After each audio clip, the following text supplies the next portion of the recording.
की छाप प्रत्यक्ष सबको दिखने लगी।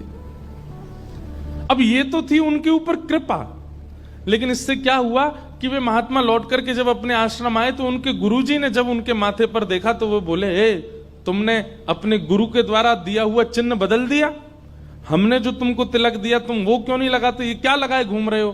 तो हाथ जोड़ के निवेदन किया, गुरुजी ये कोई तिलक नहीं है, ये कोई चिन्ह नहीं है, ये तो मेरी किशोरी जी ने कृपा करके अपने नूपुर का चिन्ह मुझे दे दिया है। तो गुरुदेव बोले, हाँ तू बहुत बड़ा भक्त है ना, किशोरी जी आकर के तुझको चिन्ह देंगी।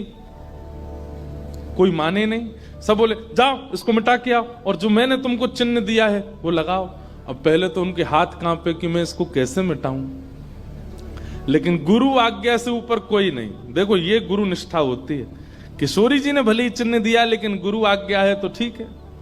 गए यमुना जल से सुबह से शाम हो गई मिटाते मिटाते, लेकिन वो चिन्ह मिटा नहीं उनसे।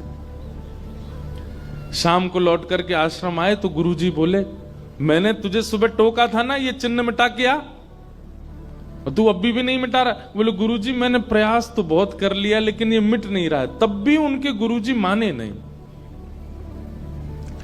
अब तो महाराज ये होने लगा कि गुरुजी को इतना क्रोध आ गया कि ये इतना हट कर रहा है कि हमारे द्वारा दिया गया तिलक चिन्ह उसको अस्वीकार करके और ये मनमुखा चिन्ह लगाए घूम रहा है माथे पर।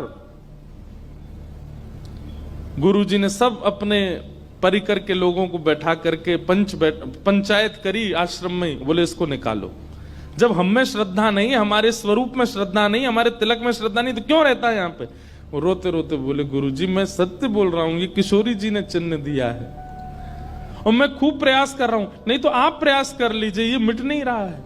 अच्छा अब हमसे चाहता है कि हम तेरे माथे को छू करके मिटाएं। नहीं माने। तब उन्होंने नेत्र बंद करके किशोरी जी का स्मरण किया, हे श्यामाजू मैं किसी को प्रमाणित ये नहीं करवाना चाहता कि आप मुझे मिली हो, पर मेरे गुरु के चित्त में मेरे प्रति अविश्वास आ रहा है, इसके लिए कोई आप लीला करो। तो भगवान के सखा श्री